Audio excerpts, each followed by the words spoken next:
My name's Dave. I'm 55 and I've got my own garage. What makes it special is that I built it from scratch.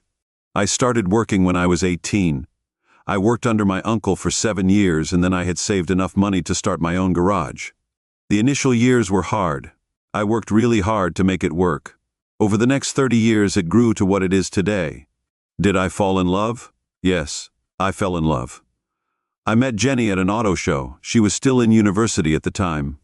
We hit it off straight away and exchanged numbers. As we were in different cities, we mainly communicated by phone. A few months later we met again, and this time she came to my place. She was amazing and it was her first time. A few months later, Jenny lost her parents and her university. Fees were at risk, so I stepped in and used my savings to support her studies. She was overwhelmed and cried. 5 years later, she moved in with me and landed a job with a local law firm as a lawyer. It was a beautiful Sunday, and we had gone hiking. After 3 hours, we reached the top of the hill and could see the entire city.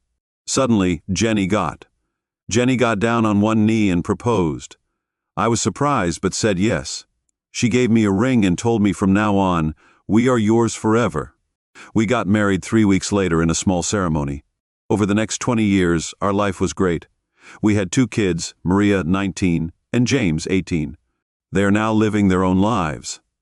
Maria is finishing her university studies. James is the lead guitarist in a local rock band. Now that both my kids are out of the house, I'm pretty content with my life. I never went to university and was always seen as a brute, but I never bothered. It was around this time that Jenny changed. I'd been married to her for 20 years and I knew everything about her, how she thinks, how she behaves, and how she lies. She'd been working overtime at her new office for about a year. Her new boss was a big-shot lawyer and was famous for his court cases.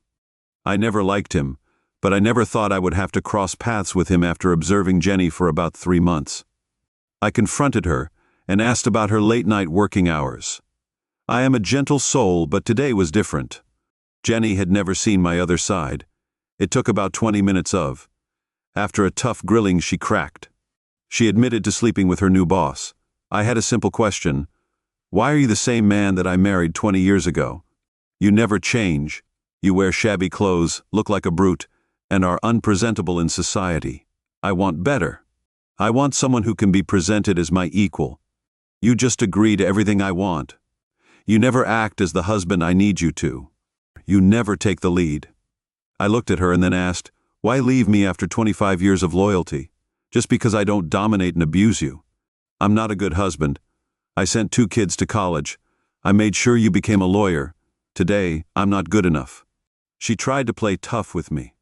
You should understand this situation and accept it, as I'm going to be with my new partner, and I'd appreciate it if you could accept that. If you can't, I'll divorce you and take everything you've worked for. I'll put you in legal loops, and you'll spend the rest of your life running between the court and the streets. I'll then take away your most prized possession, the garage you've built over the years. It'll be gone. So, it'd be best to be prepared. I leaned back in my chair. You think you can put in an illegal process and take away everything? She nodded. I laughed and said, best of luck. She tried to speak, but I never allowed her to, and got up and left the house. The next morning, I saw Jenny and just walked out of the house for work. Once I had left, Jenny called her lover, John. Hello, John. What's the matter, sweetie? You look. Dave knows about us. He confronted me this morning. I told him everything that could complicate things. It's not the end of the world, though. We talked about this possibility. I know we did, but when the time came, it hurt. After all, Dave and I have been together for 25 years. We've been married for 20 years and have 2 kids together. What did you say to him? I pretty much stuck to what we agreed on. I didn't bother denying it. As you know, I'm not the best at lying. I basically stuck to the script you suggested. I told him the truth, that I'm a successful career woman, a lawyer, who has been married to a mechanic for most of my adult life. I also told him that I've never been with someone who has tried to vet himself. For once in my life, I wanted to be with an alpha male, someone who is my equal, a man who can take charge. I went along with everything he said. I didn't criticize him too much, though. He does have his own business now, and his trade did provide for the kids and me, putting them through college and me through university.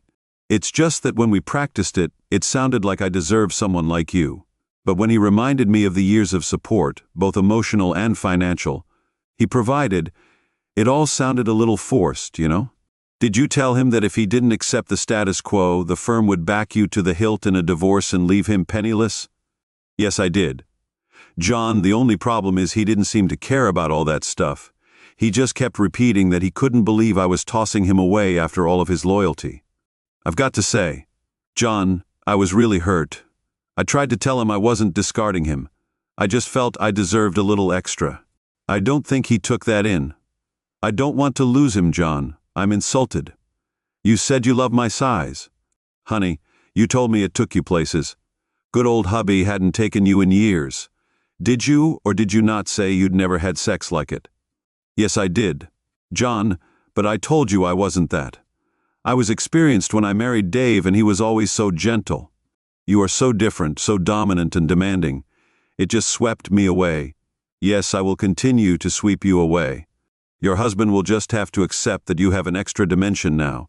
With you, he's lost his top dog status. I'm the alpha male around here, and he'll just have to accept it. I'd hate to think I've cost you a 25. I've been married for a year. I'll prepare some documents and go see him this afternoon. Leave me the address of his workshop. I'll get whatever documents I can think of. We play the same trick on all gullible people. We order him to stay away from you, me, or your home. We freeze his company bank accounts. That's just the beginning. Start by overwhelming them with papers that he's not qualified to know are just bluffs. Your little high is about to be told in no uncertain terms just who the alpha is around here. Believe me, sweetie, by the time I finish bullying him, he'll be begging you to give him whatever scraps he can get.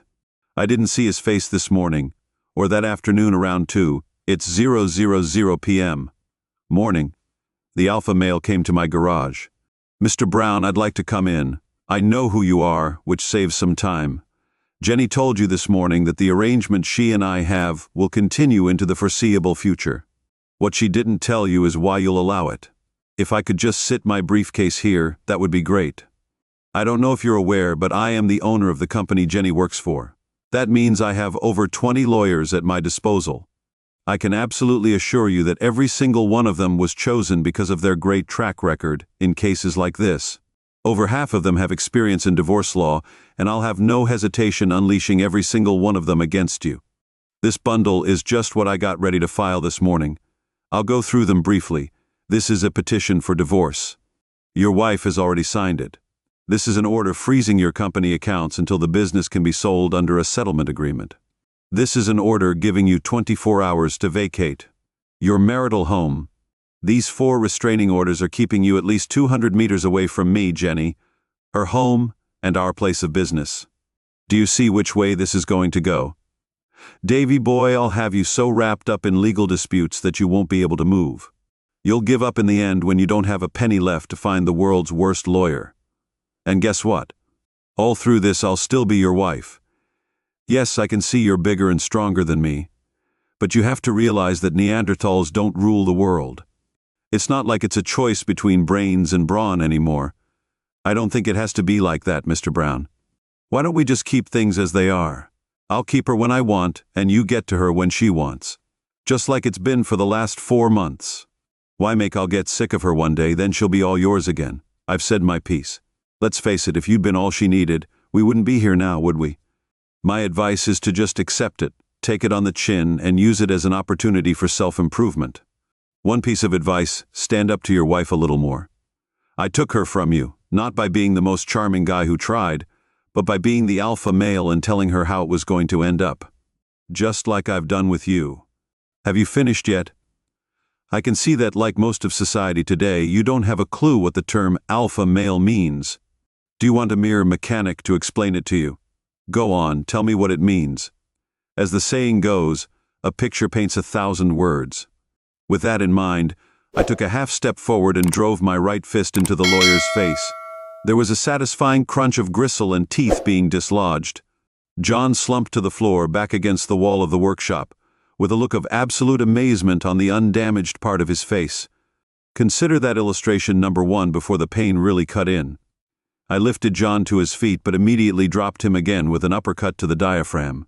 This time, John lay on his side hunting for breath. Illustration number 2. Just as John's search for breath is paying dividends, my steel-capped right boot stomps on the lawyer's outstretched hand, breaking the wrist and several bones within the hand. A boot to the chest, breaking 3 ribs, settles Dave's rage for the moment. These were illustrations 3 and 4. Ralpha, it would really help if you stopped squealing. I'm trying to teach you something here, by the way. Thanks for making me break my promise to myself back in high school, never to use my size and strength offensively. I was going to leave you out of the consequences of Jenny's actions until you came barging in here rubbing my nose in it. Even gentlemen have their breaking points. I rest my foot on John's throat until I gain his full attention again. Now, back to your education. The term alpha male comes from wolf packs. He's the one and only wolf who tells all the others what to do. He might not be the smartest wolf or even the biggest, but what he is the meanest around. He'll kill without a second's hesitation. He's absolutely ruthless. You are no alpha male, son. Don't even think about it. You might be the alpha in your air-conditioned office, but out here in the real world, you're just another guy. And I really wouldn't go around calling yourself smart. You didn't even bring a witness. You're an idiot. Let's look at the facts. There are a few possible outcomes here. One is that you report this to the police. They might arrest me, or they might not. They might let me out on bail, or they might not. They might pin it on me, or they might not. In the worst case, I could get 5 years. A year-long apprenticeship in prison. 5 years learning how to hurt people, how to kill and hide the body so no one ever finds it. When I finish my apprenticeship, we'll have another conversation like this one. You can chalk this up to experience. Use it as one of your learning experiences of what can happen when you screw another man's wife. Now, I have some cleaning to do. Thanks to you, bleeding and Jesus effing Christ crapping yourself on my nice clean workshop. Hi John, I hope you're well. I just wanted to let you know that I've been admitted to hospital after spending 3 hours in A&E. I'm now waiting at the office for you to come and see me. I'm not sure what happened, but I think I may have overestimated your husband's ability to react. I went to see him alone, and he ended up breaking my nose, my left hand, some ribs, and possibly my cheekbone. I don't believe he's ever been violent, but I'm not sure what happened. I'll show you the x-rays when you come to see me. Thanks, Jenny Rays, if you like. My God, I can't believe it. It's not my Dave. Is there any way I can stop you from going to the police? We kind of brought this on ourselves, despite what he's done. Dave doesn't deserve to end up in prison over this. The police have already been here. I told them I was knocked down by a hit-and-run driver. Your darling, gentle husband told me that as bad as I am now, this is only a down payment on what I can expect if I press charges. I can't risk getting hurt again. I've decided to keep my mouth well and truly shut. I know it sounds a bit wussy, but I'm just terrified of him. I can't believe it. Dave wouldn't have hurt a fly. Believe me, I have the broken bones to prove it. I'm just doing what I need to do to survive. Jen, I've got to go. They filled me full of pain meds and they're starting to kick in. I'm at John's hospital bedside. John, you have to help me. I drove around until after AP last night. I didn't know if it would be safe to. I went home to ask Dave for help, but he didn't answer when I called. When I finally went home, I found that all the locks had been changed, so I couldn't get in. I ended up staying at my sister's house. I checked our bank accounts this morning and found that they were empty, and none of our credit cards had been used. You have to help me. Can you get one of the divorce lawyers at work to start the process of getting Dave removed from the house? Can I come stay with you until then? No, to all of it if I use company. He'll have a reason to come after me again. I'm going to play it safe. Jen, I'll pay you an extra 4 weeks in severance if you leave today. Can you tell Dave that I fired you? You saw him, didn't you? I didn't hear you. Dave has cleaned me out without money, a job, or your help. I'm in a bad spot from the start. I'm sorry, Jen. You didn't see your husband's face as he beat me up. I'm doing what I have to do. You're pathetic. You were bragging today that you're an alpha male. You're quivering and worried that my husband, who is 10 times the man you are, is hiding under your bed. I don't know how I could ever think I'd be trading up if I ended up with you. You're delusional to think I was ever serious about a cheating like you. That same day, Jennifer Brown sat in her silent car on the side of the road with credit cards declined and out of cash. It had only been a matter of time before she ran out of. I hadn't thought to cancel her phone service. Was I being cruel by not doing so? She was driving towards the city where her 2 children now lived, looking for refuge. In all the years they'd lived there, they'd never let more than an hour pass before answering her messages. She'd started ringing them just after 10 that morning. She checked her messages once again. There was nothing. Jenny sighed, grabbed her useless handbag and stepped out of the car, straightening her skirt. She stepped to the side of the road and stuck out her thumb. I approached in a beaten-up van and smiled to myself as I saw the lone woman on the side of the road. I wouldn't have described myself as an alpha male, but even I was wise enough to know that loners cannot ever be described that way. Apex predators hunt along. I stopped the van near her. She was shocked. She thought to run, but her body refused. She stood frozen. I climbed down and asked her to get in. We need to talk. She got in. I told her to prepare the divorce papers. There won't be any alimony or a share in my assets. Everything I own will be mine, and the same goes for everything you own. You can keep the jewelry I bought for you, but you'll have to leave town after the divorce is finalized and never look back. You can talk to my kids and meet them in my absence, but only if they want to meet you. Your stuff will be packed and ready to be picked up from the house by 10:00 a.m. I'll be leaving tomorrow morning, so you'll need to come and pick up whatever you want to keep by 11 a.m. Otherwise, it'll be burnt. Do I make myself clear? She nodded. I asked when I could get the papers. She said it'd take a week. I said it should be on my desk in the next 5 days. She nodded. I looked at her again. She looked like she'd seen a ghost. I smiled and asked her to get out. I drove off next morning by 10:30 a.m. She picked up her stuff, and 5 days later she did deliver the papers. The cause was mentioned as irreconcilable differences. I laughed a few months later. I was a free man. I regret that my marriage broke down. I regret that Jenny did not understand the meaning of being loyal. I regret that she thought that I could not change my clothes and become a presentable husband. She did not understand that she could get seriously hurt if a 65-year-old guy tried to dominate her in bed. I would have tried to save my marriage by talking to my wife, but she chose to threaten me with consequences. That's a point of no return for me. I'll continue my life alone, and maybe one day I'll die alone. After all, every apex predator dies alone. Thanks to everyone who took the time to listen to today's stories. If you enjoyed it, please consider liking and subscribing. If you haven't already, feel free to share your thoughts on the events in the comments below. Take care.